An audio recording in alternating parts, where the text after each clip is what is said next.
இன்றைக்கும் கர்த்தருடைய பிரசன்னத்திலே உங்கள் அனைவரையும் இயேசுவின் நாமத்திலே வரவேற்கிறேன். நாம் ஜெபித்துவிட்டு கர்த்தருடைய வார்த்தைக்குள்ளாக போகலாம். எங்கள் பரலோக பிதாவே, அப்பா, உமக்கு நன்றி செலுத்துகிறோம்.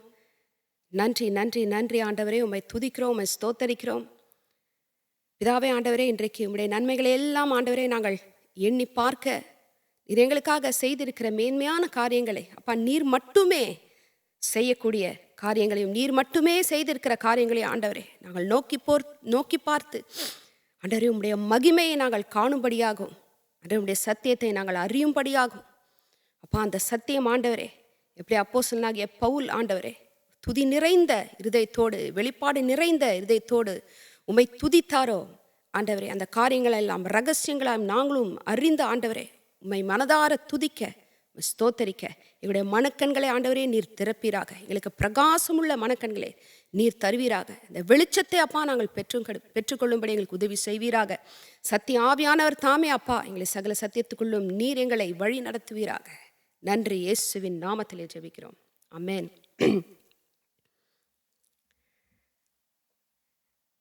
நாம் அலைவ் இன் கிரைஸ்ட் அப்படிங்கிற ஒரு சீரீஸ் ஆரம்பித்தோம். கர்த்தருக்குள் உயிர்ப்பித்திருக்கிறோம், கிறிஸ்துவுக்குள் உயிர்ப்பித்திருக்கிறோம் அப்படிங்கிற ஒரு சீரீஸ் ஆரம்பித்தோம். எபேசியர் புத்தகத்தை நாம் தியானிக்க ஆரம்பித்தோம். எபேசியர் புத்தகம் மிகவும் ஒரு ஆழமான நிறைந்த சத்தியங்களை அடங்கிய ஒரு நிருபமாக எண்ணப்படுகிறது. நம்ம ஒரு வசனமாக பார்த்து கொண்டு வருகிறோம். 3வது வசனத்தில் போன தடவை நம்ம நிப்பாட்டினோம். தொடருவோம், நாம் அதை தொடருவோம். தேவனுடைய சித்தத்தினாலே, எபேசியர் 1:1 வாசிக்கிறேன். தேவனுடைய சித்தத்தினாலே இயேசு கிறிஸ்துவனுடைய அப்போஸ்தலனாகிய பவுல் எபேசுவிலே கிறிஸ்து இயேசுக்குள் விசுவாசிகளாய் இருக்கிற பரிசுத்தவான்களுக்கு எழுதுகிறதாவது. முதல்ல சொல்லும் போதே பவுல் அவருடைய தேவனுடைய சித்தத்தின் படி தான் அவர் அப்போஸ்தலனாக இருக்கிறாரு. எந்த அதிகாரத்தில் அவர் அப்போஸ்தலனாக இருக்கிறாருன்னு அவரை இன்ட்ரடியூஸ் பண்ணிக்கிறாரு. கிறிஸ்து இயேசுக்குள்ளாக விசுவாசிகள் குறித்து 3 காரியங்களை சொல்றாரு. விசுவாசிகளாய் இருக்கிறார்கள், கிறிஸ்து இயேசுக்குள் இருக்கிறார்கள், பரிசுத்தவான்களாய் இருக்கிறார்கள். 2வது வசனம், நம்முடைய பிதாவாகிய தேவனாலும் கர்த்தராகிய இயேசு கிறிஸ்துவினாலும் உங்களுக்கு கிருபையும் சமாதானமும் உண்டாவதாக. இந்த கிருபையும் சமாதானமும் குறித்து நாம் பார்த்தோம். கிருபை என்பது எப்படி மனிதன் தேவனுக்கு சத்ருவாக இருக்கிற நிலைமையில, ரொம்ப மோசமாக இருக்கிற ஒரு நிலைமையிலே மனிதன் இருக்கிற இடத்துல வந்து மனிதனை சந்தித்து அவனுக்கு தேவன் தம்மை வெளிப்படுத்தி அவருடைய தயவையும் அவருடைய மன்னிப்பையும் அவருடைய கிருபையும் அவனுக்கு காண்பித்து அவனை அங்கிருந்து தொட்டு தூக்கி எடுக்கிறாரு பாருங்க. தயவு பெறுவதற்கு எந்த ஒரு தகுதியும் இல்லாத அந்த மனிதனுக்கு கர்த்தர் அந்த தயவை கரத்தை நீட்டி கொடுக்கிறார் இல்லையா, அதுதான் நம்ம கிறிஸ்தவர்களாகிய நாம் கிருபை என்று சொல்கிறோம். சமாதானத்தை குறித்தும் நாம் பார்த்தோம். எப்படி இந்த சமாதானம் கர்த்தராகிய இயேசு கிறிஸ்து இந்த பூமியில் பிறந்தபோது பூமியிலே சமாதானம் உண்டாவதாக அப்படின்போது அது முதல்ல எது குறிக்குது அப்படின்னா, முதல்ல கடவுளுக்கும் நமக்கும் சமாதானத்தை இயேசு கிறிஸ்து உண்டு பண்ணுகிறார். ஏன்னா அதுக்கு முன்னாடி வரைக்கும் கடவுளுக்கும் மனிதனுக்கும் அந்த சமாதானம் இல்லை. மனிதன் ஆதாமுடைய பாவத்தின் நிமித்தம் மரணம் உள்ள வந்தது, பாவம் வந்தது, மரணம் வந்தது. மனிதன் தேவனுடைய அந்த உறவிலிருந்து அவன் துண்டிக்கப்பட்டவனாக இருந்தான், ஜீவனற்றவனாக இருந்தான். அந்த ரிலேஷன்ஷிப்பை மறுபடியும் ஒப்புரவாக்குறதுக்காக கர்த்தராகிய இயேசு கிறிஸ்து இந்த பூமியிலே பிறந்தார். அவர் மூலமாக நமக்கும் தேவனுக்கும் முதலிலே சமாதானம் உண்டாகிறது. அப்புறம் தேவனுக்கும் நமக்கும் சமாதானம் உண்டானதின் நிமித்தம் நமக்குள்ளாக எப்படி நமக்கு சமாதானம் உண்டாகிறது? நம்ம ஆத்மாவிலே, நம்முடைய ஆவியில் இந்த புது மனுஷன் நாம் ஆகும்போது இந்த ஆத்மாவிலே கர்த்தருடைய சத்தியத்தினால் நம்முடைய கிருபையினாலும் அவருடைய ரத்தம் நம்மளை கழுவி நம்முடைய மனசாட்சியை பரிசுத்தப்படுத்தி நாம் குற்றமற்றவர்களாக அவர் முன்பதாக நம்மை நிற்க தேவன் வைக்கிறதுனாலே எந்த ஒரு காண்டம்னேஷனும் கில்ட்டும் ஒரு ஷேமும் எதுவும் இல்லாமல் நாம் கர்த்தர் முன்னாடி தைரியமாக இருக்க முடியுது. ஆனால் நமக்குள்ள அது ஒரு சமாதானத்தை அது கொடுக்கிறது. அந்த சமாதானத்தின் நிமித்தம் நம்ம என்ன பண்ணுறோம்? மற்றவர்களையும் தேவனோடு சமாதானமாக இருங்கள், இயேசு கிறிஸ்து மூலமாக ஒப்புரவாகு உண்டாக முடியும் அப்படிங்கிறத நம்ம சொல்லி மற்றவர்களையும் தேவனோடு நாம் ஒப்புரவாக்குகிறோம். அந்த ஒப்புரவாகுதலின் ஊழியத்தை, அந்த பொறுப்பை தேவன் நமக்கு கொடுத்திருக்கிறார் அவர் பிள்ளைகளாக. அடுத்து 3வது வசனம் வாசிக்கிறேன். நம்முடைய கர்த்தராகிய இயேசு கிறிஸ்துவின் பிதாவாகிய தேவனுக்கு ஸ்தோத்திரம். அவன் பார்த்தோம் இல்லைங்களா, கர்த்தராகிய இயேசு கிறிஸ்துவின் பிதாவாகிய தேவனுக்கு ஸ்தோத்திரம். முதல்ல அவருக்கு சொல்றார் ஸ்தோத்திரம். ஏன்னா பிதா தான் எல்லாத்தையும் இனிஷியேட் பண்ணவர். அவர்தான் இந்த மீட்பின் இந்த திட்டத்தை, இந்த பிளானை உலக தோற்றத்துக்கு முன்பதாகவே இயேசு கிறிஸ்துவை தேவ ஆட்டுக்குட்டியாக அவர் ஏற்படுத்தி, இந்த திட்டத்தை அவர் முன்கூட்டியாக அவர் இதை பிளான் பண்ணி நம்மை அவருக்குள் தெரிந்து கொண்டு எல்லாத்தையும் இனிஷியேட் பண்ணி முதல்ல இதுக்கு ஒரு பிளானை போட்டு ஃபஸ்ட்டு ஆரம்பித்தவரே பிதாதான். அதான் பார்த்தா இல்லைங்களா, இந்த நமக்கும் பாவத்திற்கும் நமக்கும் மரணத்திற்கும் இருக்கிற இந்த போராட்டத்திலே, இந்த யுத்தத்திலே கடவுள் நம்ம பக்கத்தில் இருக்கிறார். கடவுள் பாவம் சைடு கிடையாது, கடவுள் நியாயப்பிரமாணத்தின் சைடு கிடையாது. கடவுள் நம்ம அங்கே தண்டிக்கணும்னு நமக்கு எதிராக அங்கே ஆப்ரேட் பண்ணி உட்கார்ந்துட்டு இல்லை. இல்லை, இந்த விஷயத்தில் எல்லாமே கடவுள் யார் சைடு இருக்காருன்னா நம்ம சைடு இருக்கிறார். அதனால தான் பவுல் சொல்ல, if God be for us who can be. கர்த்தர் நம் பட்சத்தில் இருக்கும்போது நமக்கு எதிராக நிற்பவன் யார்? அவர் ஏன் நம் பட்சத்தில் இருக்கிறார்னா அவருடைய கிருபையினாலே அவருடைய குமாரின் மூலமாக அதை அவரை சாத்தியமாக்கினார். நம்ம சைடில் நிற்கிறதுக்கு அவர் என்னெல்லாம் பண்ணமோ அவரே பண்ணார். அதனால நம்முடைய வாழ்க்கையின் போராட்டங்கள்ல எல்லாம் அது பாவமாக இருந்தாலும் சரி, இல்லை நம்ம கடவுளுக்கு எதிராகவே ஒரு காரியத்தை நம்ம செய்துட்டா கூட அந்த போராட்டத்திலே தேவன் நம்முடைய பட்சத்திலே இருக்கிறார். நமக்கு உதவி செய்து நம்மை மீட்டு நம்மை மனம் திரும்பும்படி செய்து மறுபடியும் நம்மை அவரோட ஒப்புரவாக்கி நம்மை ஒரு நல்ல வாழ்க்கையை வாழ்வதற்கு ஏதுவாக கர்த்தர் நம்ம கூட இருக்கு. அது மட்டும் மறந்துடக்கூடாது. நம்ம பிதாவாகிய தேவன், குமாரனாகிய தேவன், பரிசுத்த ஆவியானவராகிய தேவன் மூவரும் நம்முடைய பட்சத்தில் நிற்கிறார்கள். அவர் பாரு, இந்த ரகசியத்தை குறித்த, இந்த மீட்பின் பிளான், இந்த ரகசியத்தை குறித்த வெளிப்பாடெல்லாம் பவுலுடைய இருதயத்திலே நிறைந்திருந்ததுனாலே அவர் சிறைச்சாலையிலிருந்து நிருபம் எழுதினா கூட, லெட்டர் எழுதினா கூட எடுத்த உடனே அவர் வாயில துதி தான் வருது. எடுத்த உடனே பிதாவை சந்தோஷமா துதிக்கிறார். ஸ்தோத்திரம் இயேசு கிறிஸ்துவின் பிதாவாகிய தேவனுக்கு ஸ்தோத்திரம். ஏனென்றால் அவர் கிறிஸ்துவுக்குள் உன்னதங்களிலே ஆவிக்குரிய சகல ஆசீர்வாதத்தினாலும் நம்மை ஆசீர்வதித்திருக்கிறார். உன்னதங்களிலே ஆவிக்குரிய சகல ஆசீர்வாதத்தினாலும் ஆசீர்வதித்திருக்கிறார். ஒரு வார்த்தையை நம்ம பார்த்தோங்களா, உன்னதங்களிலேன்னு சொல்லும்போது ஆசீர்வாதம்லாம் தூக்கி அவர் எங்கேயோ பரலோகத்தில் ஒரு இடத்துல வச்சுட்டு, இப்போ எப்படியாச்சும் நீ வாழ்ந்து போராடி எப்படியாவது ஓவர் கம் பண்ணி வா, அதுக்கப்புறம் நான் அதை உனக்கு கொடுக்குறேன் அப்படிங்கிற அர்த்தத்தில் அது கிடையாது. நாம் பார்த்தோம் அது எப்படி ஒரு ஸ்பிரிச்சுவல் ரியாலிட்டியில் இருக்குது. அது ஆவிக்குரிய விதத்திலே அந்த ரெல்மில், அந்த ரியாலிட்டியில் அது இருக்குது. அந்த ரெல்மில், அந்த ஸ்பிரிச்சுவல் ரியாலிட்டியில் அந்த ஆசீர்வாதங்கள் இருந்தாலும் அது எப்படி இப்போ நம்ம வாழ்க்கையில், ஏன்னா ரட்சிப்பு இருந்தால் தான் நம்ம பரலோகத்துக்கு போக முடியும். அப்போ ரட்சிப்பு, மீட்பு, தேவனோட சமாதானம், ஆவியானுடைய அபிஷேகம், இது எல்லாமே ஆவிக்குரிய ஆசீர்வாதங்களாக இருக்குது. வார்த்தையின் வெளிப்பாடு எல்லாமே தேவனுடைய ஆவிக்குரிய ஆசீர்வாதங்களாக இருக்குது. அது மட்டும் அல்லாமல் இந்த உலகத்திலே நாம் வாழ்க்கை, நம்ம பேதுருவில் பார்த்தோம், பேதுரு எழுதின நிருபத்தில் பார்த்தோம், எப்படி இந்த ஜீவனுக்கும் தேவ பக்திக்கும் நமக்கு என்னென்ன காரியங்கள்லாம் தேவையாக இருக்கோ அது எல்லாமே அவருடைய வாக்குத்தத்தங்கள் மூலமாக நமக்கு கொடுத்துருக்கிறார். வெறும் தேவ பக்திக்கு, வெறும் ஸ்பிரிச்சுவலாக தேவ பக்தியாக கடவுள்கிட்ட பக்தியாக வாழ்கிறதுக்கு மட்டும் இல்லாமல் இந்த பூமியிலே நாம் இருக்கும்போது நம்மளுடைய சரீர பிரகாரமான தேவைகள், நம்மளோட பொருளாதார அவசியங்கள், தேவைகள், பிரச்சனைகள், பாடுகள், இது இல்லை அது இல்லை, நம்ம பலவீனங்கள், நம்ம சுகவீனங்கள், வியாதிகள், எல்லாத்துக்கும் சேர்த்து ஒரு பேக்கேஜாக தான் ஆண்டவர் நமக்கு ஒரு பரிகாரியாக அவர் அங்கே மரித்தார். ஆவிக்குரிய ஆசீர்வாதங்கள்னு பார்த்தோம். ஆசீர்வாதங்கிறது எவ்வளோ ஒரு பவர்ஃபுல்லான ஒரு காரியமாக இருக்குது. அது ஒரு ஸ்பிரிச்சுவல் எம்பவர்மெண்ட், கர்த்தருடைய தயவு. அதோட டெஃபினிஷன்லாம் நம்ம பார்த்தோம் போன வாரம் பார்த்தோம் இல்லைங்களா. அது எப்படி கர்த்தர் ஆசீர்வதித்த ஒரு மனிதனை யாராலையுமே கீழே அப்படி வச்சிருக்க முடியாது. வேணா ஒருவேளை ஒரு டெம்பரரியாக வேணா ஒரு தற்காலிகமாக அவங்க ஏதோ தோல்விகளை சந்தித்த மாதிரி தெரியலாம், இல்லை ஏதோ கீழே அமுக்கப்பட்ட மாதிரி உணரலாம். ஆனால் ஒருவன் ஆசீர்வதிக்கப்பட்டு இருக்கும்போது அந்த ஆசீர்வாதம் அவனை எப்படியாவது அவனை மேன்மைக்கு எடுத்துக்கொண்டே செல்லும். ஏன்னா அதிலே அப்படிப்பட்ட ஒரு தேவ வல்லமை இருக்கிறது. ஆல்ரைட், அப்போது ஸ்பிரிச்சுவல் பிளெஸிங் சொல்லும்போது அது எல்லாவற்றையும் சேர்த்து தான் சொல்லுது. நம்மளுடைய சரீர பிரகாரமான தேவைகள், பொருளாதார தேவைகள், நம்முடைய பண தேவைகள் எல்லாவற்றையும் குறித்து தான் சொல்லுது. அதுக்கு நம்ம பார்த்தோம் எப்படி கிறிஸ்து அவர் ஐஸ்வர்யவானாய் இருந்த போதும் நமக்காக அவர் தரித்திரரானார். அதன் மூலம் நாம் ஐஸ்வர்யவான்கள் ஆகும்படி அவருடைய தழும்புகளாலே நாம் குணமாகிறோம். நம்முடைய வியாதிகள், நம்முடைய வேதனைகள் எல்லாவற்றையும் அவர் ஏற்று இந்த பூமியிலே நாம் நம்முடைய ஜீவனுக்கும் தேவபக்திக்கும் தேவையான அனைத்து காரியங்களையும் அந்த ஸ்பிரிச்சுவல் பிளெஸிங்ஸ்குள்ளே கர்த்தர் வச்சிருக்கிறார். எல்லாவற்றையும் அவர் நமக்காக அங்கே வைத்திருக்கிறார். நாம் அதை விசுவாசித்து நாம் அதை பெற்றுக்கொள்ளும்படியாக அவர் அதை அங்கே நமக்காக வைத்திருக்கிறார். அப்புறம் போன வாரம் நம்ம கிறிஸ்துவுக்குள் அப்படின்னு ஆரம்பித்தோம். நான் அது கொஞ்சம் உள்ளே போயிருந்தா அது கொஞ்சம் பெருசாக ரொம்ப நேரமாக போயிருந்திருக்கும். அதனால் நான் அது கொஞ்சம் அப்படியே லேசாக ஆரம்பித்து நிப்பாட்டிட்டேன்.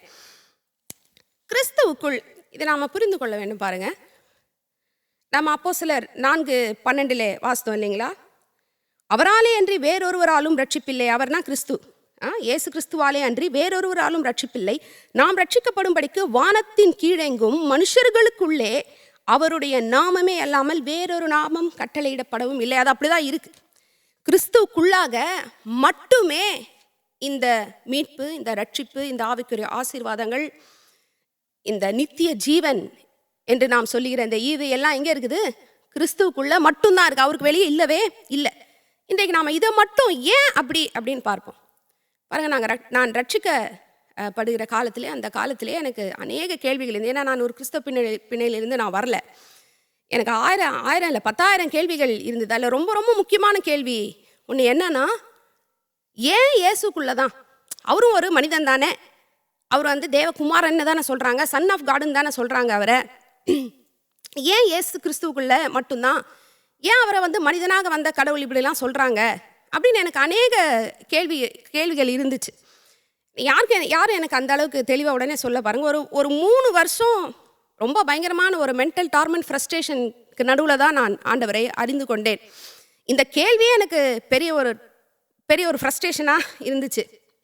அப்புறம் பாருங்கள், கொஞ்சம் கொஞ்சமாக சபைக்கு போக போக புத்தகங்களை வாங்கி வாசிக்க கர்த்தருடைய வார்த்தையிலே தியானிக்க ஆண்டவர் தெளிவாக காரியங்களை எனக்கு உணர்த்தினார். அப்போ தான் புரிஞ்சுது, ஓ கடவுள் இதனால தான் கடவுள் இப்படிலாம் காரியங்களை அவர் பிளான் பண்ணியிருக்கிறாரு, இதனால தான் இயேசுக்குள்ள அப்படிங்கிற காரியம்லாம் நடந்திருக்கு அப்படிங்கிறத நான் புரிந்து கொள்ள ஆரம்பித்தேன். அதை உங்களோடு பகிர்ந்து கொள்கிறேன். என்னை பொறுத்த வரைக்கும் இது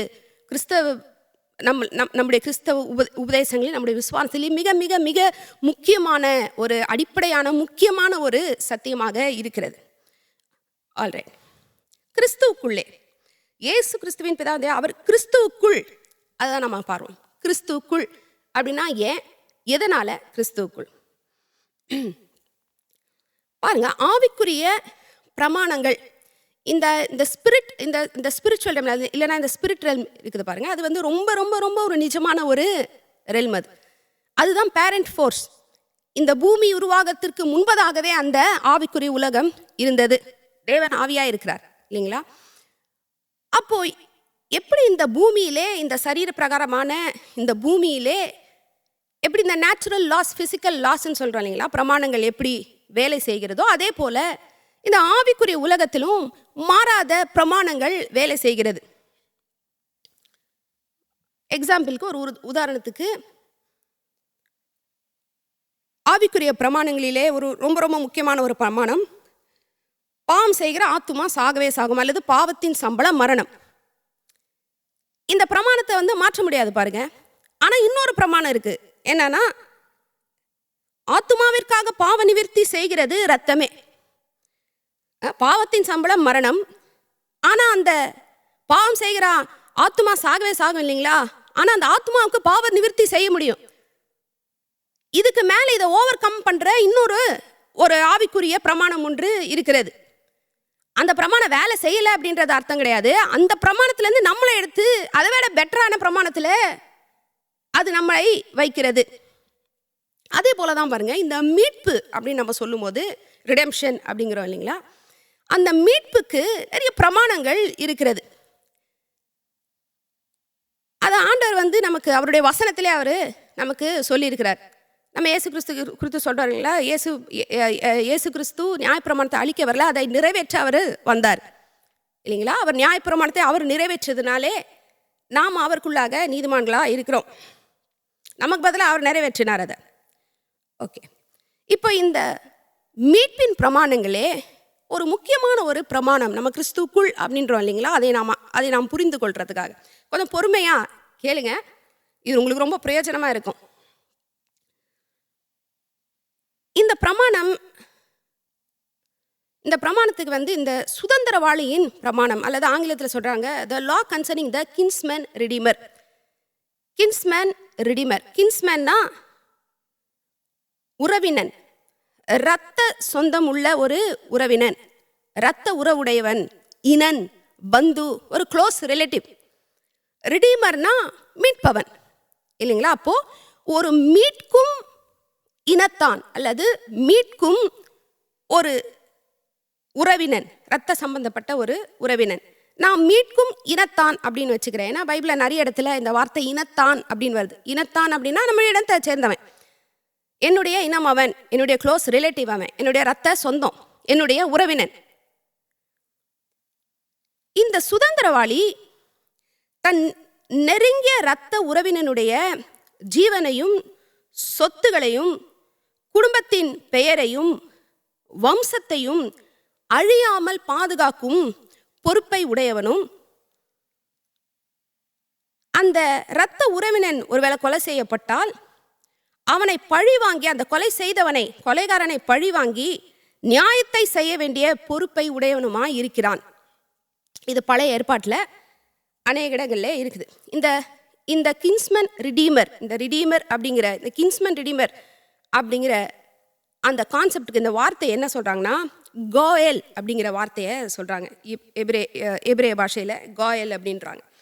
அது டு ரிடீம் அல்லது மீட்பது, மீட்பது அப்படிங்கிற அந்த வார்த்தையின் அர்த்தத்திலேருந்து, அந்த வார்த்தையிலேருந்து அது வருகிறது.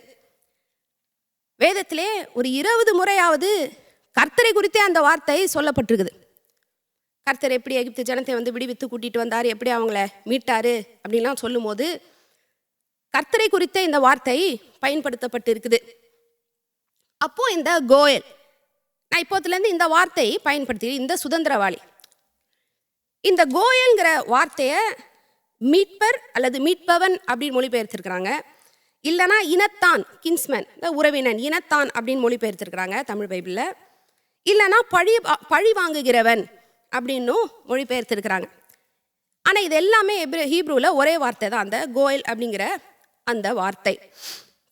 அப்போ இந்த கோயல் அப்படிங்கிறவனை நாம் கோயல் அல்லது அது சுதந்திரவாளி அப்படின்னு வைத்துக்கொள்ளலாம். இந்த கோயல் அல்லது இந்த மீட்கும் இனத்தான், இந்த கேரக்டருக்கு, இந்த ஆளுக்கு 5 முக்கியமான பொறுப்புகளை நாம் பழைய ஏற்பாட்டிலே பார்க்கிறோம், அதை நியாயப்பிரமாணத்தில் பார்க்கிறோம். முதலாவது, காணி ஆட்சி நிலத்தை மீட்கும் பொறுப்பும் அதை சுதந்தரிக்கும் உரிமையும் இருக்குது. இப்போ நான் சொல்லுறது பாருங்கள், அவனுக்கு 5 பொறுப்புகள்னு சொல்லும்போது அவனுக்கு அது உரிமை மட்டும் இல்லை, அவன் அதை செய்ய வேணும், ஆப்ளிகேஷன், அவனுடைய ரெஸ்பான்சிபிலிட்டியாக அது இருக்குது. நிலம், சொத்து, காணியாட்சி இதெல்லாம் மீட்கிற பொறுப்பு. லேவியராகமம் 25:25 28 வரைக்கும் நீங்கள் வாசிக்காங்க. நான் 25 மட்டும் வாசிக்கிறேன்.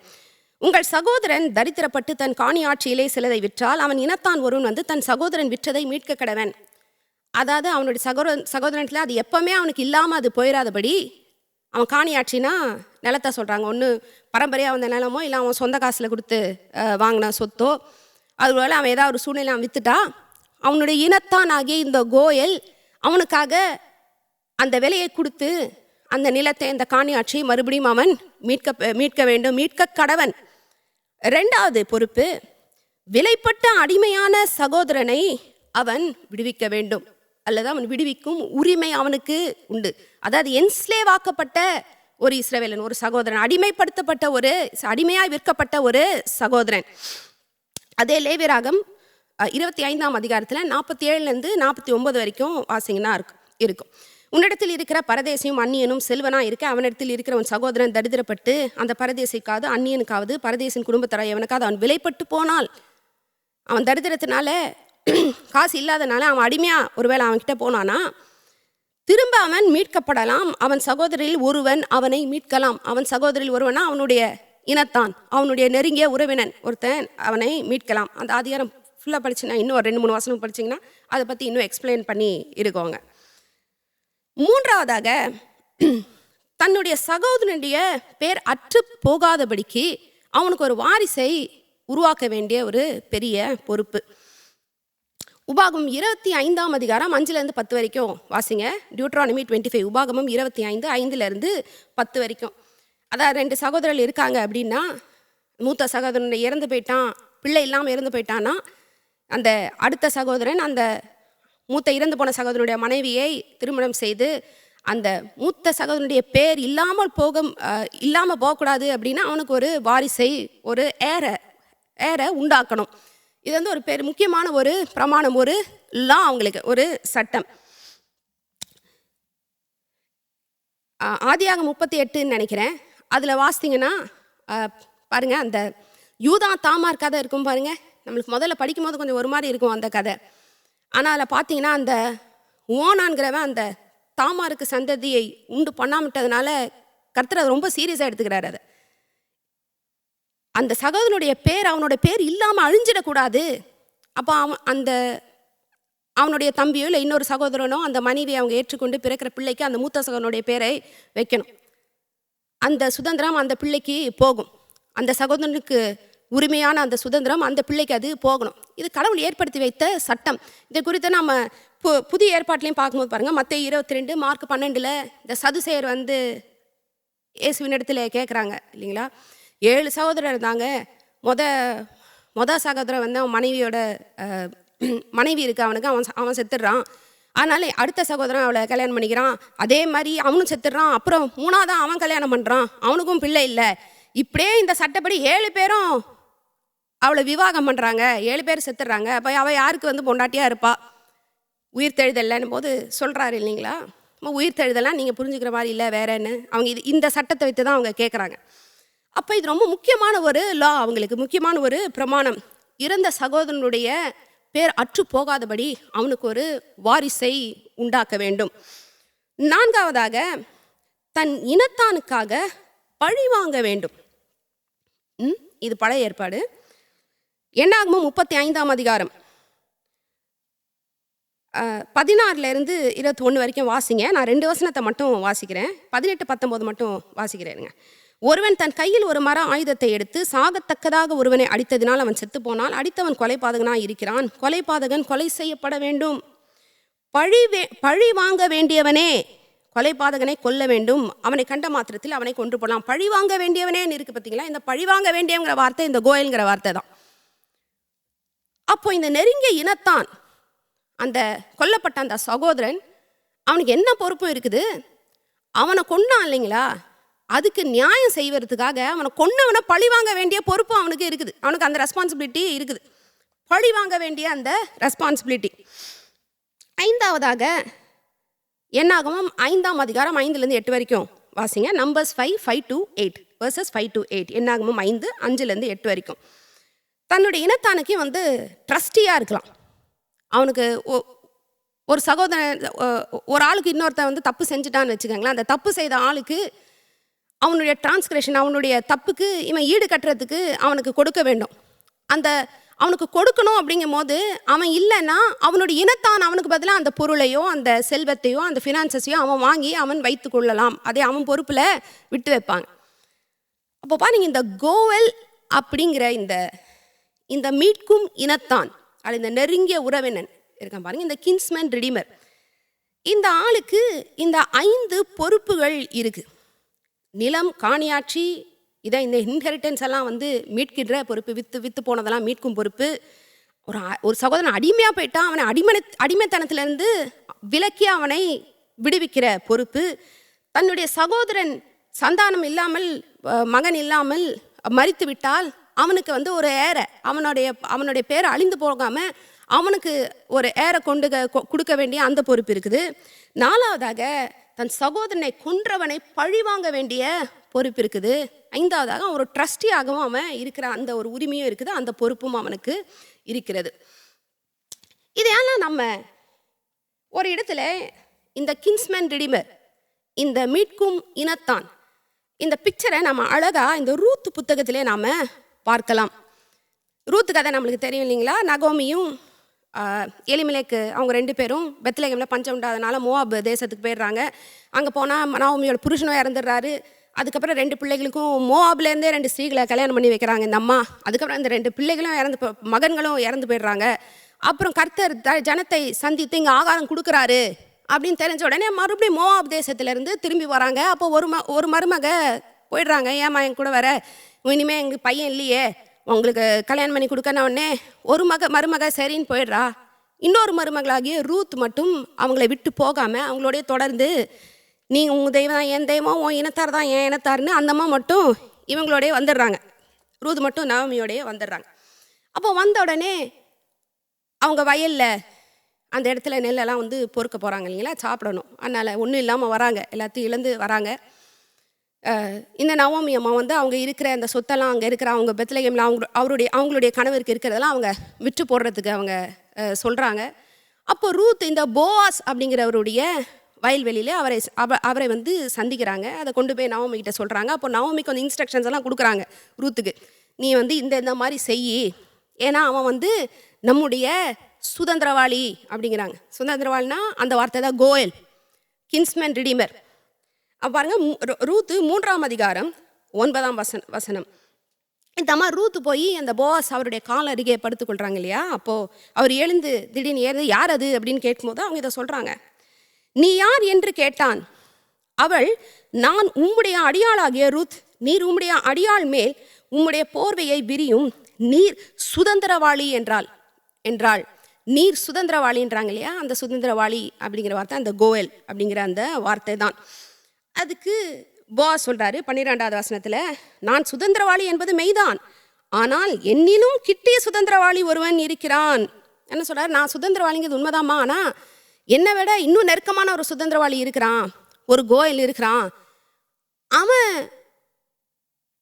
இந்த சுதந்திரவாளி செய்ய வேண்டிய அந்த கடமையை அவன் செய்கிறதா ஒத்துக்கிட்டான்னா என்ன பண்ணணும்? அந்த சுதந்திரவாளி நவமியோட அந்த எலிமெலேக்குரிய அந்த காணியாட்சி அந்த சொத்தை ஒரு கிரயம் கொடுத்து வாங்கணும். ரூத்தையும் இவன் மனைவியாக ஏற்றுக்கொள்ள வேண்டும். எதுக்கு? அந்த சகோதரனுடைய பேர் அற்று போகாதபடிக்கு அவனுடைய மனைவிக்கு ஒரு பிள்ளை கொடுத்து அந்த ரூதனுடைய நகமுடைய அந்த மகனுடைய பேர் நிலைக்கும்படி ரூதுக்கு ஒரு வாரிசை அவன் கொடுக்க வேண்டும். இந்த 2 கடமையும் அவன் செய்ய வேண்டும் சட்டத்தின்படி. அப்போ போவாஸ் சொல்கிறாரு, என்னை விட ரொம்ப இன்னும் கொஞ்சம் கிட்டின இன்னும் நெருங்கிய உறவுக்காரன் இருக்கிறான், அவன் இதை செய்துட்டான்னா ஓகே, அவன் செய்யலைன்னா என்ன நடக்கணுமோ நான் பார்த்துக்கிறேன் அப்படிங்கிறப்படி. அதே போல் அந்த ஆள் உடனே இவர் அணுகி கேட்குறாரு, என்னப்பா இந்த மாதிரி பண்ணுறியா அப்படின்னோடனே அந்த ஆள், நவமி விற்கிற இந்த சொத்தை வாங்கிக்கிறேன், ஆனால் ரூதை என்னால் கெட்டிக்க முடியாது அப்படிங்கிறார். அப்போது இவர் மூப்பர்கள்லாம் கூப்பிட்டு இவர் சொல்கிறாரு, இன்றைக்கு நீங்கள் எல்லாரும் சாட்சியாக இருக்கிறீங்க, நவமுடைய கையிலிருந்து இந்த நிலத்தையும் வாங்கிக்கிறேன், நான் இந்த ரூத்தையும் நான் என்னுடைய மனைவியாக்கி அவளுக்கு ஒரு சந்ததியை நான் உண்டாக்குறேன் அப்படின்னு மூப்பர்கள் முன்னாடி அவர் அந்த சுதந்திரவாளி கோயல், அந்த சுதந்திரவாளியினுடைய அந்த கடமையை அவர் செய்து, அதுக்கப்புறம் வாசித்து பார்த்தீங்கன்னா ஒரு நல்ல ஒரு ஹாப்பி எண்டிங். ரூதுக்கு மகன் பிறக்கிறான். அதில் அந்த சந்தையில் வந்தது தான் ஓபேதுக்கு அப்புறமா ஜெஸ்ஸிக்கு அப்புறம் தாவீது இல்லைங்களா, அதில் தான் தாவீது வருகிறார். இப்போ இந்த 4 அதிகாரம் இருக்கிற இந்த புத்தகம் இருக்குது பாருங்கள், இதனுடைய படம் இதுதான். இந்த புத்தகம் ஏன் பைபிளில் இருக்குது அப்படின்னா, போவாசு எப்படி ஒரு சுதந்திரவாளியாக ஒரு மீட்கும் இனத்தானாக இருந்து நவோமியோடைய வாழ்க்கையை மாற்றி ரூத்தின் வாழ்க்கையை மாற்றி அவங்க இழந்ததை அவர் கிரியம் கொடுத்து மீட்டு ரூதை அவர் மணந்து ஒரு கனியை அவர் உண்டு பண்ணினாரோ, அதே போல கர்த்தராகிய இயேசு கிறிஸ்து நம்முடைய கின்ஸ்மேன் ரிடீமராக இருக்கிறார். அது நான் வசனம் காமிக்கிறேன், எப்படி அப்படின்னு நான் காமிக்கிறேன். நம்முடைய இனத்தானாக அவர் இருந்து இதில் பார்த்தீங்கன்னா போவாசு இயேசு கிறிஸ்துவுக்கு ஒரு படமாக இருக்கிறாங்க. நம்ம இங்கிலீஷில் டைப்ஸ் அப்படிம்போம். போவாஸுக்கு ஒரு படமாக இயேசு கிறிஸ்து இருக்கிறார். நவோமி இஸ்ரவேலுக்கு ஒரு படமாக இருக்கிறாங்க. ஏன்னா அவங்க இஸ்ரவேலை விட்டு வெளி தேசத்துக்கு எக்ஸைல் போயிட்டு வராங்க பார்த்தீங்களா, அவங்க அதுக்கு ஒரு படமாக இருக்கிறாங்க. ரூத்து இந்த புறஜாதியாரான இந்த சபைக்கு அவங்க ஒரு மோவாபிய ஸ்திரீ, அவங்க இஸ்ரவேல் கிடையாது, அவங்க மோவாபிய ஸ்திரீ. சபை சர்ச்சுக்கு ஒரு பிக்சராக இருக்கிறாங்க. போவாஸ் செலுத்தின அந்த கிரயம் இயேசு கிறிஸ்து நமக்காக நம்மை மீட்கும் பொருட்டு அவர் செலுத்தின அந்த கிரயத்திற்கு ஒப்பாக இருக்குது, அதுக்கு படமாக இருக்கிறது. ரொம்ப இன்ட்ரெஸ்டிங் பாருங்கள். இந்த இன்னும் கிட்டின உறவு அப்படின்னு ஒரு ஆள் சொல்லப்பட்டிருக்கு இல்லைங்களா, இன்னும் கிட்டின உறவு இருக்கான். அவன் பேர் அங்கே மென்ஷன் பண்ணலை. ஆனால் பாருங்கள், அவனை குறித்து சொல்லும் போது அவனாலே கூடாது அப்படிங்கிறான் அவன். இந்த பெயர் சொல்லப்படாத இந்த இன்னும் கிட்டின இந்த உறவினன் இருக்கிறான் இல்லைங்களா, அவன் யாருக்கு ஒப்பாக இருக்கிறான் அப்படின்னா இந்த நியாயப்பிரமாணத்துக்கு ஒப்பாக இருக்கிறான். மாம்சத்துக்கு உட்பட்ட இந்த மனிதன் நியாயப்பிரமாணத்தின் மூலம் இந்த ரட்சிக்க முயற்சி செய்கிறதுக்கு ஒப்பாக இருக்குது. அவன் இந்த நியாயப்பிரமாணத்துக்கு ஒப்பாக இருக்கிறான். அவனால் இந்த சுதந்திரவாளியின் இந்த கடமையை அவனால் நிறைவேற்ற முடியல. ஒரே ஒரு வசனம் மட்டும் இதை குறித்துங்க வாசிடுறேன். நீங்கள் ரோமர் 7 வாசித்து பார்த்தீங்கன்னா 3-6, இன்றைக்கி நமக்கு நிறைய டைம் கிடையாது, அது உள்ளே போக வேண்டாம். ரோமர் 7 3-6 வரைக்கும் வாசித்தீங்கன்னா இந்த படத்தை நீங்கள் அப்படியே அதில் பொருத்தி பார்த்தீங்கன்னா இன்னும் நல்லா உங்களுக்கு விளங்கும். பாருங்கள், ரோமர் 8:3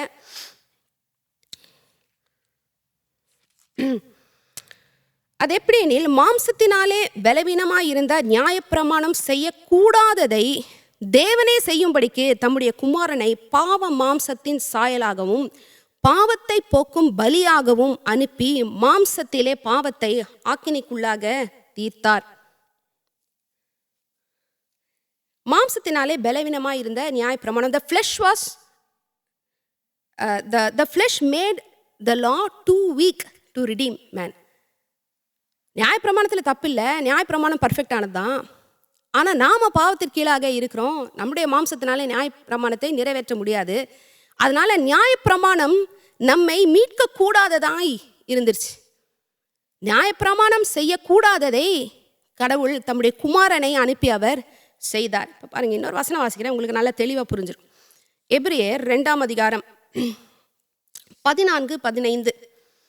ஆதலால் பிள்ளைகள் மாம்சத்தையும் இரத்தத்தையும் உடையவர்களாய் இருக்க, பிள்ளைகள் மாம்சத்தையும் இரத்தத்தையும் உடையவர்களாக இருக்க நம்மளை குறித்து சொல்லுது.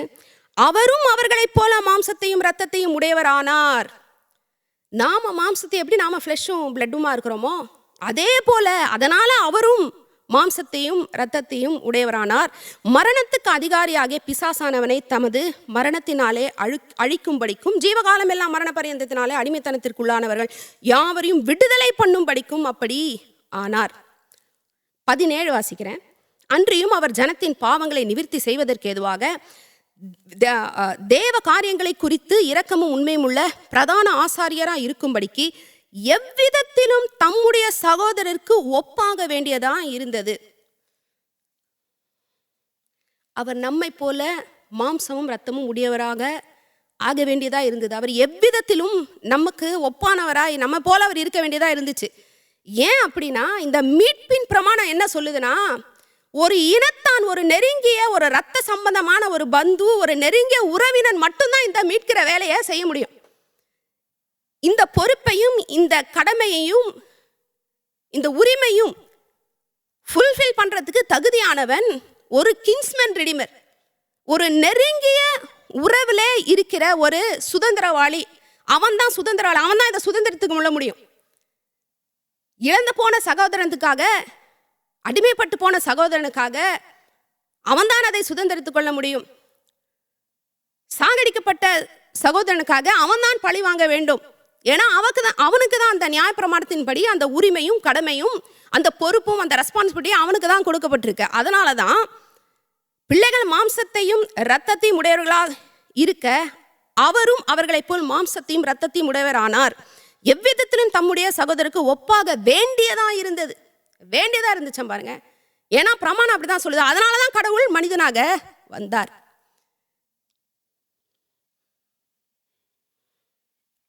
the reason for incarnation. அப்புறமா எனக்கு நல்லா புரிஞ்சுது. கடவுள் ஏன் மனிதனாக வந்தார்?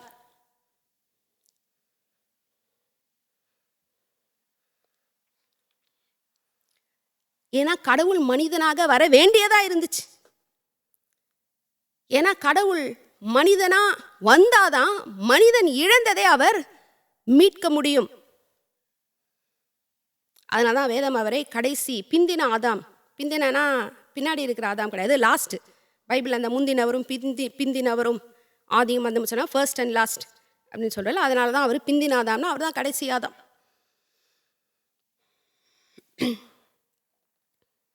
பாருங்க, அப்ப இயேசு கிறிஸ்து ஆதாம் விற்று போட்ட அந்த பூமியின் அதிகாரத்தை அவர் கிரிய செலுத்து அந்த காணியாட்சி எப்படி அந்த கோயல் அப்படிங்கிற அந்த கேரக்டர் வந்து மீட்கிறாங்களோ அதே போல் அவர் மீட்டார்.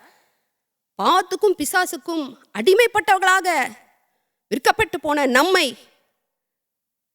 அவர் எப்படி கல்வாரி சிலுவையிலே பாவத்தையும் பிசாசையும் அவர் தோற்கடித்து மேற்கொண்டு அவர் நம்மை இந்த பாவத்தின் கட்டிலிருந்தும் இந்த மரணத்தின் பிடியிலிருந்தும் நம்மை அவர் விடுதலையாக்கினார். எப்படி இந்த கோயல்ங்கிறவர் அந்த ரூதை திருமணம் செய்து இந்த ரூதுக்கு ஒரு சந்தான பாக்கியம் கொடுத்தாரோ, அதே போல ஆண்டவராகிய இயேசு கிறிஸ்து புறஜாதியாராகிய நம்மை சபையாக அவர் நம்மை அவருடைய மனவாட்டியாக ஆக்கி அவருக்காக நாம் கனி கொடுக்கும்படி நம்மை அவர் ஆக்கியிருக்கிறார். நான்காவது, இந்த மரணத்தை மனுக்குலத்துக்கு எடுத்துட்டு வந்தான் பாருங்க இந்த சாத்தான், இந்த பிசாசானவன். அவனை பழி வாங்கிறதுக்கு என்ன செய்யணுமோ எல்லாத்தையும் அவர் சொல்ல அவனுடைய தலையை நசுக்கி போட்டார்னு இருக்குது பாருங்க. சாத்தனுடைய தலையை நசுக்கும்படியாக அவர் நம்முடைய சுதந்திரவாளியாக அவர் வந்தார். நம்முடைய நெருங்கிய நமக்காக மாம்சத்தையும் இரத்தத்தையும் எடுத்து, நாம் மாம்சத்தையும் இரத்தத்தையும் உடையவர்களாக இருக்க அவரும் நமக்காக மாம்சத்தையும் இரத்தத்தையும் எடுத்து எல்லா விதத்திலும் எவ்விதத்திலும் நமக்கு ஒப்பானவராக அவர் மாறி மனிதனாக வந்து நம்முடைய இடத்திலே பிசாச அவனுடைய தலையை அவர் நசுக்கி போட்டு நம்மளுக்கு மரணத்தை கொண்டு வந்தான் பாருங்க. அதற்காக அவர் பழி வாங்கினார் பிசாசை. அது ஒரு நாள் அந்த கிரியை அவர் முழுவதாக முடிக்க போகிறார். இவ்விதத்திலே கர்த்தராகிய இயேசு கிறிஸ்து நம்முடைய சுதந்திரவாளியாக இருக்கிறார். அவர் தான் நம்முடைய கோயல்.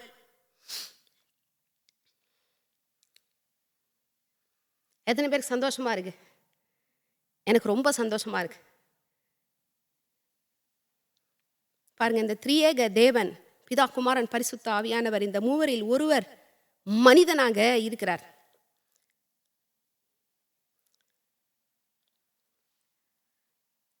லைட்டா இந்த லேசா இந்த வெளிப்பாடு கொஞ்சம் வந்தப்ப நான் தூங்கவே இல்லை. நைட்டெல்லாம் தூக்கமே வரல எனக்கு, எக்ஸைட்மெண்ட். அப்போ ஆஹா, திரியேக தேவன்ல ஒருவர் வந்து ஒரு நபர் மனிதனான இயேசு கிறிஸ்து நம்முடைய சுதந்திரவாளி, நமக்காக மாம்சத்தையும் நம்மை போல மாம்சத்தையும் இரத்தத்தையும் உடையவராக வந்து எவ்விதத்திலும் நமக்கு ஒப்பானவராக ஆகி நம்முடைய சுதந்திரவாளியாக நம்முடைய சுதந்திரத்தை மீட்டு எதிரியை பழிவாங்கி நம்மை மணந்து இந்த மாபெரும் திட்டத்தை நமக்காக அவர் செய்து முடித்திருக்கிறார். பாருங்க, இதுதான் ஆவிக்குரிய ஆசீர்வாதம். எங்க இருக்குது? கிறிஸ்துவுக்குள்ள மட்டும் இருக்குது. இன்னும் ரொம்ப முக்கியமான ஒரு வேத பகுதியை பார்ப்போம். வெளிப்படுத்தின விசேஷம் 5ஆம் அதிகாரம். வெளிப்படுத்தின விசேஷம் 5ஆம் அதிகாரம் முதல் வசனத்திலிருந்து வாசிக்கிறேன். பரலோகத்தில் யோவான், அப்போஸ்தலனாகிய யோவான் எடுத்துக்கொள்ளப்பட்டு அவர் அங்கே பார்க்கிற காரியம் இது. ராவியில் எடுத்துக்கொள்ளப்படுகிறார் இல்லைங்களா? அவர் பார்க்கிற காரியம். அன்றியும் உள்ளும் புறம்பும் எழுதப்பட்டு 7 முத்திரைகளால் முத்திரிக்கப்பட்டிருந்த ஒரு புஸ்தகத்தை சிங்காசனத்தின் மேல் வீற்றிருக்கிறவருடைய வலது கரத்திலே கண்டேன். முன்னாடி 4ஆவது அதிகாரம்லாம் வாசித்து பார்த்தீங்கன்னா, அந்த சிங்காசனத்திலே வீற்றிருக்கிறவர் யாருன்னா பிதாவாகிய தேவன் வீற்றிருக்கிறார். அவர் கையில் என்ன இருக்குதான்? உள்ளும் புறமும் எழுதப்பட்டு 7 முத்திரைகளால் முத்திரிக்கப்பட்ட 7 சீல் போட்டிருக்கு. புஸ்தகம்னா இதில் புஸ்தகம் மொழிபெயர்த்திருக்காங்க பாருங்கள். ஆங்கிலத்தில் ஸ்க்ரோல்னு வரும். இப்போலாம் அவங்க அப்படிதான் யோவான் அதை தான் பார்த்துருப்பார். அவர் புத்தக சுருள் அப்படி இருப்பாங்களே, சுருட்டி வச்சுருப்பாங்க, பெருசாக இருக்குமா சிலதெல்லாம் சுருட்டி வச்சு அதில் 7 முத்திரையை போட்டிருக்காங்க. அப்போ முத்திரைகள் அப்படின்னு நம்ம பார்க்கும்போது அது வந்து ஒரு அதிகாரம் இருக்குது. யார் அதை திறக்கணுமோ அவங்க தான் அதை திறக்கும்படியாக தான் அதை முத்திரை போட்டு வச்சிருக்கிறாங்க. யார் கையில் இருக்குது பாருங்க? சிங்காசனத்தின் மேல் வீற்றிருக்கிறவருடைய வலது கரத்திலே கண்டேன். கடவுள் உட்கார்ந்துட்டு இருக்கிறாரு அங்க, பிதாவாகிய தேவன் உட்கார்ந்துருக்காரு. அவருடைய கையில அவர் இந்த சுருளை வைத்திருக்கிறார். இந்த முத்திரிக்கப்பட்ட இந்த சுருளை அவர் கையிலே வைத்துக்கொண்டு அவர் சிங்காசனத்திலே உட்கார்ந்து கொண்டு இருக்கிறார். 2வது வசனம், புஸ்தகத்தை திறக்கவும் அதன் முத்திரைகளை உடைக்கவும் பாத்திரவான் யார் என்று மிகுந்த சத்தமிட்டு கூறுகிற பலமுள்ள ஒரு தூதனையும் கண்டேன். இந்த புஸ்தகத்தை திறக்கணும் பாருங்க. இந்த புஸ்தக சுருள் திறக்கப்பட வேண்டுமா? அதுல இருக்கிற இந்த சீல்ஸ், இந்த முத்திரைகள்லாம் உடைக்கப்பட வேண்டுமா? ஆனா அதை செய்யறதுக்கு பாத்திரவான் யாருக்கு தகுதி இருக்கு இதை செய்யறதுக்கு அப்படின்னு ஒரு தூதன் வந்து அங்க சத்தமிட்டு சொல்றாராம். 3வது வசனம், வானத்திலாவது பூமியிலாவது பூமியின் கீழாவது ஒருவனும் அந்த புஸ்தகத்தை திறக்கவும் அதை பார்க்கவும் கூடாதிருந்தது. ஒருவனும், எல்லாரும் சொல்லுங்க, ஒருவனும். ரொம்ப முக்கியமான வார்த்தை இந்த வசனத்தில். ஒருவனும், ஆங்கிலத்திலேயே நோ மேன் அப்படின்ட்டு இருக்கு. ஒருவனும். அப்போ ஒருவனும் அங்கே இல்லைன்னா a man is sought there. ஒரு மனுஷனை அவங்க தேடுறாங்க. ஒருவனாவது இருக்கிறானா, ஒரு மனுஷனாவது இருக்கிறானா? ஏன்னா இது திறக்கப்பட வேணும். ஆனால் இதை திறக்கிறதுக்கு ஒரு தகுதி வேணும், திராணி வேணும், கேப்பபிளாக இருக்கணும். அப்படிப்பட்ட ஒருவனும்னா ஒரு மனுஷனாவது இருக்கானா? ஒருவனும் இல்லையே. 4வது வசனம், ஒருவனும் அந்த புஸ்தகத்தை திறந்து வாசிக்கவும் அதை பார்க்கவும் பாத்திரவானாக காணப்படாததினாலே நான் மிகவும் அழுதேன். யோவான் சொல்றார், அப்போஸ்தலர் யோவான் சொல்றார். பாருங்க, அவருக்கு இதோட இம்ப்ளிகேஷன் என்னன்னு தெரியும். எப்பா இது பூமி, அந்த சுருள் இருக்குது பாருங்க, நீங்கள் வாசி பார்த்தீங்கன்னா நீங்களும் ஒப்புக்கொள்வீங்க, அநேக வேத வல்லுநர் ஒப்புக்கொள்ள. அது இந்த பூமியினுடைய டைட்டில் டீட், அது உரிமை பத்திரம் சொல்லுவாங்க இல்லைங்களா? உரிமை பத்திரம், உடைமை ஆவணம் அப்படிங்கிறோம் இல்லைங்களா? அந்த ஆவணம், அந்த பத்திரம், அந்த டைட்டில் டீட். யோவான் பார்த்து ரொம்ப அழுகுறாராம் பாருங்க. யாருமே இல்லையே இதை திறக்கிறதுக்கு, இப்போ எப்படி இதெல்லாம் நடக்கும் அப்படின்னு யோவான் அழுகிறார். 5வது வசனம், அப்பொழுது மூப்பர்களில் ஒருவன் என்னை நோக்கி, நீ அழ வேண்டாம். யோவானை பார்த்து சொல்றாங்க, யார்? எல்டர்ஸ்ல இந்த மூப்பர்கள் ஒருத்தர், நீ அழ வேண்டாம், இதோ யூதா கோத்திரத்து சிங்கமும் தாவீதின் வேறுமானவர் புஸ்தகத்தை திறக்கவும் அதன் 7 முத்திரைகளை உடைக்கவும் ஜெயம் கொண்டிருக்கிறார் என்றான். இதோட இங்கே நிப்பாட்டிக்குவோம். என்ன சொல்ல, அழாத, யூதா கோத்திரத்தாலும் தாவீதின் வேறுமாகிய இவர். அதுக்கப்புறம் அவர் பார்த்தா சொல்றாரு, அங்கே அடிக்கப்பட்ட ஒரு ஆட்டுக்குட்டியை அவர் பார்க்கிறார். அப்போ யார் அவங்க தேடிட்டு இருந்தாங்க? ஒருவனும் இல்லை, ஒரு மனுஷனை தேடுறாங்க. அப்போ மூப்பரில் ஒருத்தர் சொல்றாரு, தாவீதின் வேறு, யூதா கோத்திரம், அவர் இருக்கிறாருங்க, அவர் இங்கே இருக்கிறார், நீ அழாத. அதை திறக்கிறதுக்கு, அந்த முத்திரையை உடைப்பதற்கு அவர் தகுதி உள்ளவராய் இருக்கிறார், அவர் அதுக்கு பாத்திரவானா இருக்கிறார். நல்லா பாருங்க, கடவுளோட கையில் அவர் வச்சுட்டு இருக்கிறார். கர்த்தர் சர்வவல்ல தேவன்.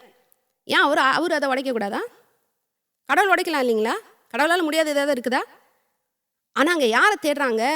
ஒருவனும் இல்லை, ஒரு மனுஷனும் இல்லை. அப்போ இந்த பிரமாணம் எவ்வளோ முக்கியம் பாருங்க, இந்த கின்ஸ்மேன் ரிடீமர். ஏன்னா ஒரு மனிதனாகிய ஆதாம் சத்ருவிடத்திலே எல்லாவற்றையும் விற்று போட்டான் இல்லைங்களா? இயேசு கிறிஸ்துவை டெம்ப்ட் பண்ணும்போது, சோதிக்கும் போது பிசாசு சொல்கிறான் இல்லையா, என்னை விழுந்து வழங்கி எல்லாத்தையும் உனக்கு கொடுக்குறேன் அப்படிங்கிறான். அவர் எதுவும் சொல்ல, அவருக்கு தெரியும் அதை எப்படி திருப்பி வாங்கணும்னு அவருக்கு தெரியும். அது திருப்பி வாங்கிட்டார். ஹல்லேலூயா. அப்போ பாருங்க, அதனால தான் இன் கிரைஸ்ட், கிறிஸ்துவுக்குள், 1 கொரிந்தியர் 15:22, ஆதாமுக்குள் எல்லாரும் மரிக்கிறது போல கிறிஸ்துவுக்குள் எல்லாரும் உயிர்ப்பிக்கப்படுவார்கள். ஒரு as in Adam all die, in Christ we all will be made alive. கிறிஸ்துவுக்குள்ள பாருங்க, 2 அடையாளம் தான் இருக்குது. ஒன்று ஆதாம், ஃபர்ஸ்ட் ஆடம், இன்னொன்று லாஸ்ட் ஆடம், பிந்தின ஆதாம். ஆதாமுக்குள்ள இருந்தா அது மரணம்தான். மரணத்திலேருந்து வெளியே ஜீவனை பெற்றுக்கொள்ள வேண்டும்னா ரெண்டுத்துக்கும் கிறிஸ்துவுக்குள்ள வந்துடணும். ரெண்டுத்துக்கும் நடுவில் கிரே லைன் கிடையாது. ஒன்று ஆதாமுக்குள்ள இருக்கணும். மனுஷனாக பிறந்த நாம் ஒவ்வொருவரும் ஆதாமுக்குள்ள தாங்க நம்ம பிறக்கிறோம். அப்போ கிறிஸ்து நம்மோடு இடைப்படும் போது, நம்மை சந்திக்கும் போது, அவருக்குள்ளாக நம்மை வரும்படி அவர் இன்வைட் பண்றாரு. நம்ம கடவுள் நம்மளை இன்வைட் பண்றாரு. அப்போ டப்புன்னு அவருக்குள்ள குதிச்சிடணும். 1 கொரிந்தியர் 15:40, அதிலே 45வது வசனம், முந்தின மனுஷனாகிய ஆதாம் ஜீவாத்மாவானான், ஆனால் பிந்தின ஆதாம் உயிர்ப்பிக்கிற ஆவியானார். ரெஸ்டோரிங் டெட் டு லைஃப், மரித்தவர்களை உயிர்ப்பிக்கிற ஆவியானவர் கர்த்தராகிய இயேசு கிறிஸ்து. அவருக்குள்ள மட்டும்தான் நாம உயிர்ப்பிக்க முடியும். பாருங்க, அவர் தான் நம்முடைய கோல். இதற்காக தான் தேவன் மனிதனாக பிறக்க வேண்டியதா இருந்தது. அவர் மனிதனாக பிறந்து இந்த சுதந்திரவாளியினுடைய எல்லா கடமைகளையும் அவர் நிறைவேற்றி நம்முடைய இடத்திலே மனிதனாக ஆதாம் இழந்து போனதே அவர் மனிதனாக அவர் திரும்ப பெற்று, சும்மாலாம் அவர் திரும்ப வாங்கலாம், அந்த கிரயத்தை செலுத்தினார். அவர் என்ன பிரைஸ் கொடுக்கணுமோ அதை செலுத்தி, அதை கொடுத்து, உத்தமமாக இருந்து, உத்தமமான மனிதனாக இருந்து, நியாயப்பிரமாணம் முழுவதையும் அவர் நிறைவேற்றி நமக்காக அந்த கிரயத்தை செலுத்தி அவர் ஜெயம் கொண்டார் நம்முடைய இடத்திலே.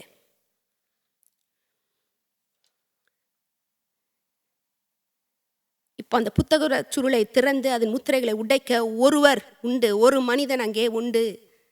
அது கர்த்தராகிய இயேசு கிறிஸ்து. ஆமென். அப்போ நாம் யாருக்குள்ளாக இருக்கிறோம்? அவரை விசுவாசிக்கிற, கிறிஸ்துக்குள்ளாக இருந்து அவரை விசுவாசிக்கிற பரிசுத்தவான்களாக நாம் கிறிஸ்து இயேசுக்குள்ளாக இருக்கிறோம்.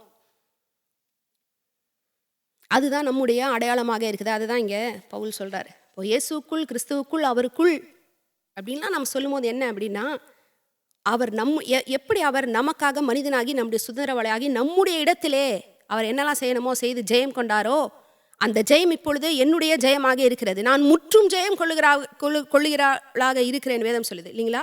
நாம் முற்றும் ஜெயம் கொள்ளுகிறவர்களாக இருக்கிறோம். முற்றும், கம்ப்ளீட் விக்டரி.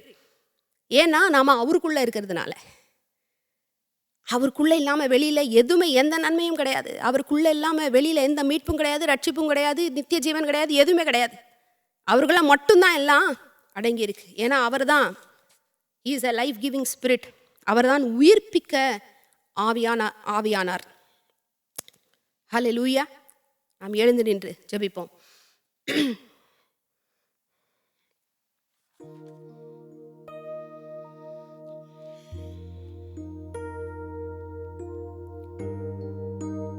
ஆண்டவரே நன்றி அப்பா, நன்றி நன்றி நன்றி பிதாவே. ஆண்டவரே எங்களுடைய இருதயங்களும் எங்களுடைய கரங்களையும் உமக்கு முன்பதாக அப்பா நாங்கள் உயர்த்துகிறோம். அப்பா உமக்கு நன்றி செலுத்துகிறோம். ஆண்டவரே நன்றி நன்றி நன்றி பிதாவே, நன்றி ஆண்டவரே. அப்பா எப்பேற்பட்ட காரியத்தை ஆண்டவரே நீர் எங்களுக்காக செய்திருக்கிறீர். இந்த கர்த்தாதி கர்த்தர் ஆண்டவரே எங்களை மீட்கும் பொருட்டு, எங்களுடைய சுதந்திரத்தை எங்களுக்கு மீட்டு தரும் பொருட்டு ஆண்டவரே நீர் எங்களை போல நீர் மாம்சமும் இரத்தமும் உடையவர் ஆனீர். எவ்விதத்திலும் அப்பா எங்களுக்கு ஒப்பானவராக நீர் உம்மை தாழ்த்தி எங்களுக்காக அப்பா நீர் அந்த நிலைக்கு நீர் வந்தீர். ஒரு மனிதனாக நீர் வந்தீர். ஒரு மனிதனாக அப்பா பாவத்தையும் பிசாசையும் நீர் எதிர்த்து நீர் ஜெயம் கொண்டு நீர் மேற்கொண்டு அந்த ஜெயத்தை நீர் எங்களுடையதாக ஆக்கியிருக்கிறீர். எங்களை உன்னதங்களிலே ஆவிக்குரிய சகல ஆசீர்வாதத்தினாலும் எங்களை ஆசீர்வதித்திருக்கிறீரே. சகல ஆசீர்வாதங்களும் எங்களுடையதாக இருக்கிறது ஆண்டவரே. ஆண்டவரே இதை குறித்த வெளிப்பாடு அப்பா உம்முடைய பிள்ளைகளுக்கு உண்டாகட்டும், எங்களுக்கு உண்டாகட்டும் ஆண்டவரே. இந்த ஜெயத்திலே, இந்த ஒரு அதிகாரத்திலே, இந்த ஆசீர்வாதங்களே நாங்கள் எப்படி நடப்பது, அவற்றை எப்படி நாங்கள் பெற்று விசுவாசித்து பெற்று அனுபவித்து உமக்காக ஆண்டவரே நாங்கள் இந்த பூமியிலே வாழ்ந்து உம்முடைய ராஜ்யத்தை நாங்கள் கட்டி உம்முடைய காரியத்தை நீர் எங்களுக்காக ஏற்படுத்தி வைத்திருக்கிற, ஏற்கனவே நீர் ஏற்படுத்தி வைத்திருக்கிற அந்த நற்கிரியைகளிலே நாங்கள் நடக்க எங்களுக்கு உதவி செய்யும் பிதாவே. ஒவ்வொருவருடைய வாழ்க்கையில் உம்முடைய நாமம் மகிமைப்படுவதாக. நன்றி நன்றி நன்றி. வெளிச்சத்தை தாரும் ஆண்டவரே. நாங்கள் இன்னும் தியானித்து இதை இன்னும் ஆழமாக நாங்கள் புரிந்து இந்த காரியங்கள் எல்லாம் எங்களுடைய வாழ்க்கையில உண்மையாக நிஜமாக பலிக்கும்படி, ரியாலிட்டியா ஆகும்படி ஆண்டவரே எங்களுடைய இருதயங்களை எல்லாம் அப்பா நீர் நிறைங்க. எங்களுடைய இருதயங்கள்ல நீங்க வெளிச்சத்தை கொடுங்க. நாங்கள் இதில் நடக்கும்படி எங்களுக்கு ஞானத்தையும் வழி நடத்தலையும் அப்பா நீங்க தாங்க ஆண்டவரே. நன்றி நன்றி நன்றி. துதிக்கிறோம், உமக்கு ஸ்தோத்திரங்களை ஏறெடுக்கிறோம். உமக்கு எல்லா மகிமையும் துதியும் கனமும் செலுத்துகிறோம். மீட்பெரும் இரட்சகருமான இயேசு கிறிஸ்துவின் நாமத்திலே ஜெபிக்கிறோம். ஆமென்.